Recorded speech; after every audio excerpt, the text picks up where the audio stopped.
I'm sharing with you how you can find and develop your big idea for your thought leadership and signature talk on this episode of the Speaking Your Brand podcast. More and more women are making an impact by starting businesses, running for office, and speaking up for what matters. With my background as a TV political analyst, entrepreneur, and speaker, I interview and coach purpose-driven women to shape their brands, grow their companies, and become recognized as influencers in their field. This is Speaking Your Brand, your place to learn how to persuasively communicate your message to your audience. Hi, and welcome to the Speaking Your Brand podcast. I'm your host, Carol Cox. Today's episode is all about finding and developing your big idea. Ideas are incredibly powerful. Ideas can live on for years, for centuries, even for millennia. Ideas can spark movements for political and social change. Ideas help us as humans understand ourselves, each other, and the world around us. But here's the thing, your big idea doesn't have to be something people have never heard of before. That's unlikely to happen, as most things have been talked about before, and that is okay. It's actually completely fine that your audience is already somewhat familiar with your topic, because then you can consider it to be more of a warm audience. They know where you're coming from. But your big idea is part of the 4 layers of thought leadership that I talk about. The bottom layer is your expertise. The second layer on top of that is your big idea. The third layer is your story, your personal journey. And then the fourth layer is the emotional courage, not only to dig deep into your story, but really to put your idea out there. Because you are the messenger for your idea. That idea has come to you for a reason. And now I know you want to have something interesting and unique to talk about. You want to make a positive impact on your audience, and you want to develop your thought leadership, and having a strong idea is all part of that. But like most of us, you may not be sure which of your ideas is the best one, or you're not sure what makes a good idea. Maybe it all feels a bit messy and muddy. You have a lot of ideas swirling around in your head. Know that you are not alone. This is most of us. I also get stuck in trying to figure out which idea that I'm working on is the best one. This is why our clients come to us, because this is exactly what we help them to do. We've worked with hundreds of women entrepreneurs and speakers over the years. I myself have given, over my career, hundreds of presentations and talks and keynotes. And you can kind of think of me as your idea whisperer. Because when I work with you, when we work with our clients, in the VIP days to create their signature talk in the Thought Leader Academy, I put myself in the role of both the audience and the event organizer. So I'm thinking about, how does this idea resonate with me if I'm sitting in the audience? And also, is this idea appealing to me if I was an event organizer looking to book a speaker for my event? So you're going to hear in this episode what I'm looking for when I'm sitting in those roles. In the Thought Leader Academy, we spend 8 weeks together so that you can develop your thought leadership message, create your signature talk, learn how to tell great stories, learn how to add layers to your talk to make it more memorable and impactful. We also talk about the business of speaking and, of course, preparing for and delivering your talk. The Thought Leader Academy consists of 8 weekly group Zoom calls. It's a small group. It's limited to 8 women. And then you also get a one-on-one virtual VIP day where we take you through our entire framework to create your talk from beginning to end. If you would like to join us, you can submit your application today at speakingyourbrand.com/academy. Again, that's speakingyourbrand.com/academy. On that page, you can get all the details, including pricing, as well as the link, the button to submit the application form. I hope to talk to you soon. Now, let's get on with the show. What exactly is a big idea? As I mentioned in the introduction, your idea doesn't have to be something that no one has ever talked about before. Number one, that's unlikely, as most things have been talked about, especially in this day and age with the internet. Most people have heard of things. But also, it's actually good that people are already somewhat familiar with your topic, because then you can take them further than they otherwise would be able to go. A big idea is your angle on your topic. So whatever your topic is, kind of your big umbrella topic, what is your angle on that? And I'm going to give you some questions here at the end for you to start thinking about that. Your big idea should add to the conversation that is already happening and really move the conversation forward or provide a different lens or a different perspective on that conversation. I think about one of our recent Thought Leader Academy grads. She's going to be on this podcast in December, and her big umbrella topic is around climate change. But then in her signature talk, her big idea is giving moms in particular a framework for thinking about and for addressing climate change, an issue that is so overwhelming for most of us. But then how can moms in particular move that conversation forward, actually do something productive for their households, their kids, and in their communities. Another recent Thought Leader Academy grad signature talk is all around the behavioral aspects of money management. So of course, most of us have heard about how much money mindset or how we think about money, the money stories we grew up with, those behavioral things impact our relationship with money. So again, this is not a brand new idea, but then she's tapping into her unique story and her experiences and the way that she approaches this topic, along with her expertise, and she combines all that into her big idea in her signature talk. What I see happen when I go to conferences or I see speakers speak at events is that so many speakers get stuck in topics and then in presentations that are superficial, like they don't go deeper into the topic or into the conversation. They're kind of the same old that we've heard before. And they're kind of boring, really, because most of us, again, have already familiar with these topics, or these presentations just don't really represent who that speaker is. They're kind of just parroting what they see everyone else talking about and not providing anything unique. And I feel like so many speakers do this is because they think it's safe, like it's a safe way to go because no one's going to criticize them or they're not going to be seen as wrong or someone's not going to point something out to them. They also don't want to turn off anyone in the audience. So they feel like if they just kind of do the same old, or just say superficial, that no one's going to be turned off. But what happens is what I call the expert trap, is that these speakers get so focused on just relaying information that they're not providing transformation to their audience. And as we all know, with all of the different information we consume all day long on our devices, from social media feeds to the news to podcasts to videos, we have enough information. What we need are insights. We need transformation. And that's what you want to provide with your idea and your signature talk as well. Now, you may have lots of ideas, or you may have lots of parts of ideas, and you're not really sure which is a good idea, which direction should I go in? So I'm going to give you a handy acronym, a framework that I created for you to start thinking about how to look at your different ideas and determine which is the one that you want to go with. So of course, I.D.E.A, I-D-E-A, is an acronym that stands for something. The I in idea is for interesting. So yes, your idea needs to be interesting. It should provoke curiosity. When you tell someone your idea, you want the person to say, "Oh, tell me more. Oh, I hadn't thought about it that way. Why? Why is that?" So you really want to provoke that curiosity. And the way you do that is you have that unique angle, that unique perspective on your topic. And I'm going to give you some examples here in just a bit. So that's I, interesting. D stands for debatable and defensible. Okay, so you may be thinking, well, I don't want to get in an argument. Why would I have to debate someone about my idea? Now, I don't mean you actually have to debate someone about your idea, but other people have their own ideas, and they probably have their own ideas around your topic. So kind of like your big umbrella topic, like whether it's climate change or it's about gender equality. So that's your big umbrella topic. And other people may have their own ideas, and it's okay if not everyone agrees with you. I actually think that's better because, like I said, then you're adding to the conversation, you're moving the conversation, you're providing a different perspective on the conversation.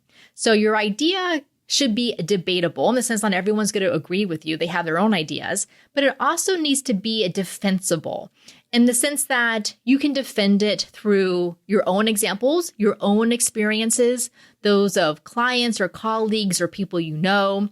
Also, it could be defensible through a research and data. So this may be research and studies that you've done or research and studies that other well-known institutions have done that you can pull from. Because if your idea is debatable and defensible, now that also just makes it that much more interesting and people kind of perk up and want to hear more. The E in I.D.E.A stands for empowering. You really want your idea to help people see something in a new way or a different way for a positive benefit. So a positive benefit for themselves, for their businesses, their companies, their health, their relationships, their society, their community, whatever it happens to be. It really should feel positive and should feel empowering. So when you present your idea, you want people to feel like that this is something that if they kind of learn and adopt and latch onto, that there's going to be a benefit for them and for others. And then the A in I.D.E.A is actionable.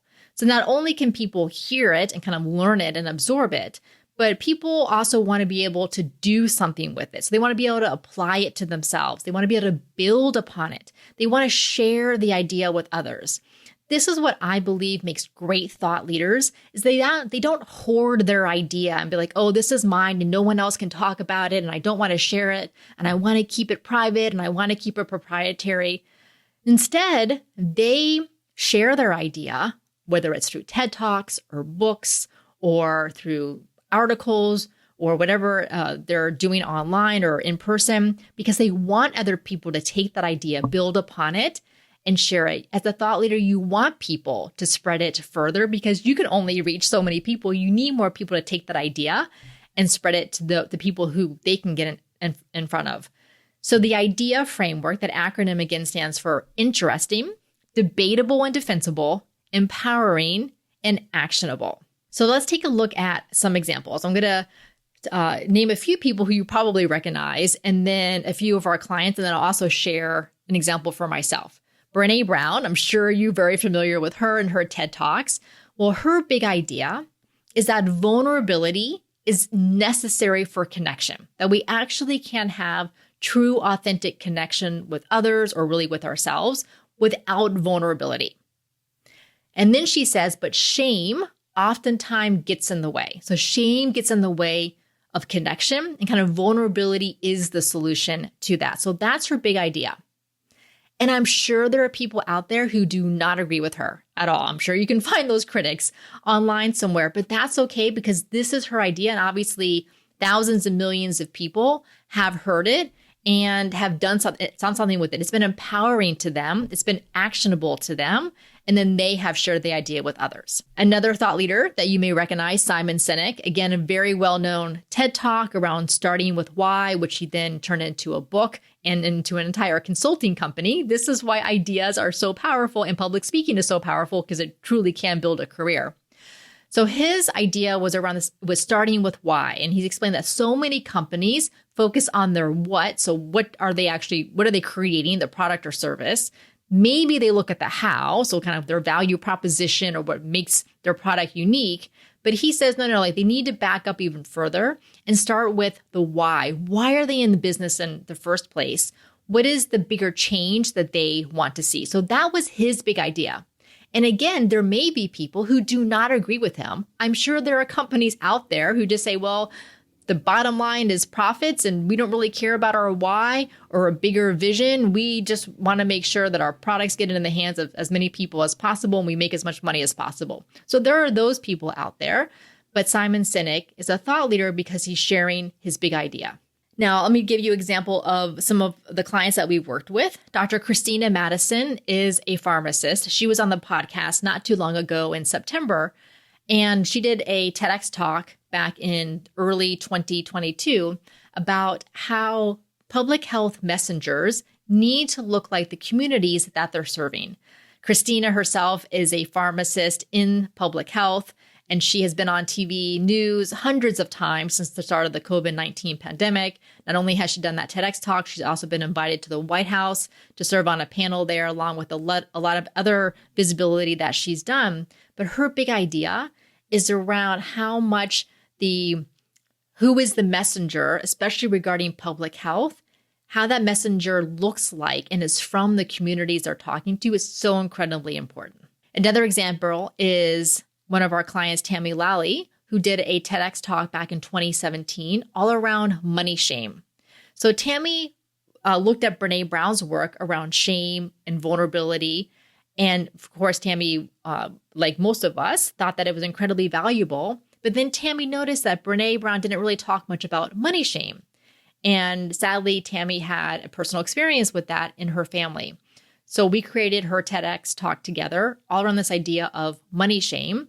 And because it was so powerful and this idea was very much unique to her, it went on to have over 2 million views. And it really transformed her business and her life. I think about the University of California faculty who we helped earlier this summer develop their TED-style talks. And again, we were helping them to identify what their big idea is from the research that they do.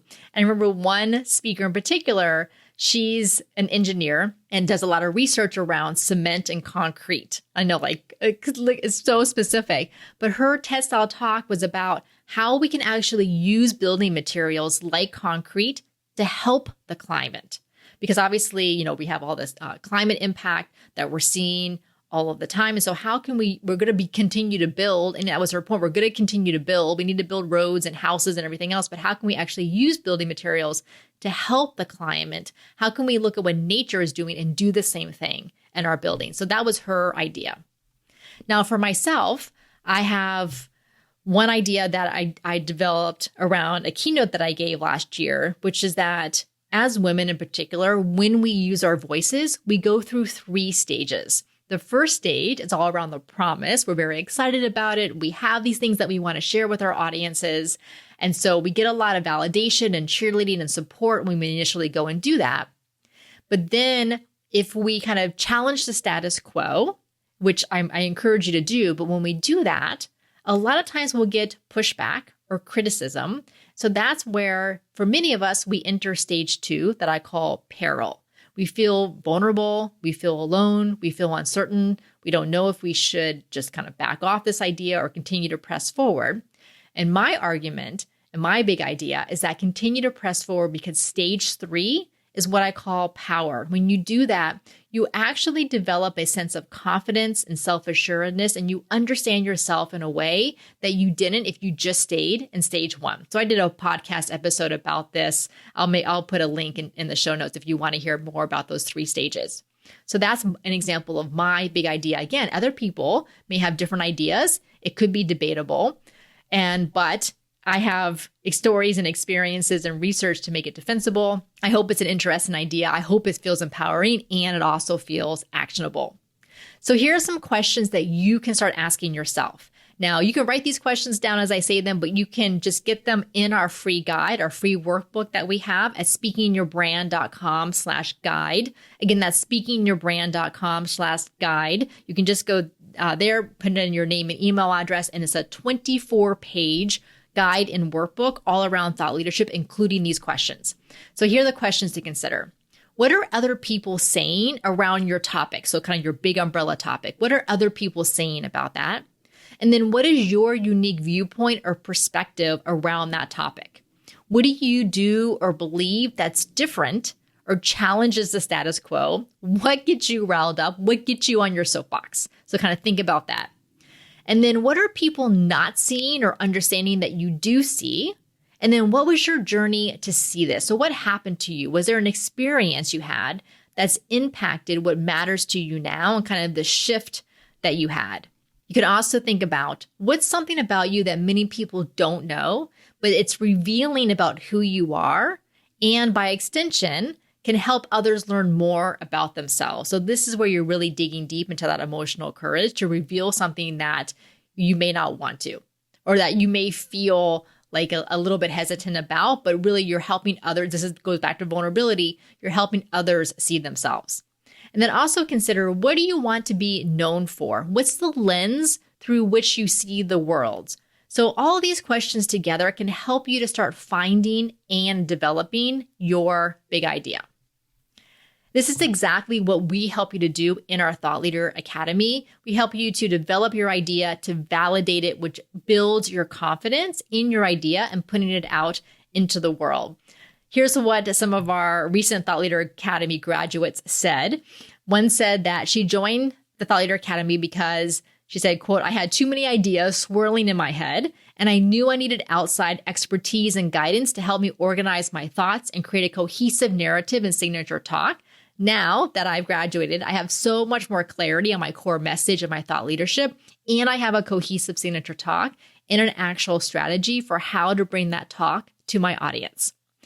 Another recent grad said, quote, the Thought Leader Academy is the best online program I have invested in. You really aim to ensure your students get what they need to be successful. I so appreciate this entire experience. You can get all of the details about the Thought Leader Academy, including pricing, at speakingyourbrand.com/academy. Again, that's speakingyourbrand.com/academy. We are taking applications right now for our next start date. We only have 8 spots available. So if this is something that sounds like you want to do, you want to really hone in on your thought leadership, develop your signature talk, put yourself out there as a speaker in a bigger way, the Thought Leader Academy is for you. So make sure to hit subscribe or follow in your podcast app if you haven't already. And until next time, thanks for listening.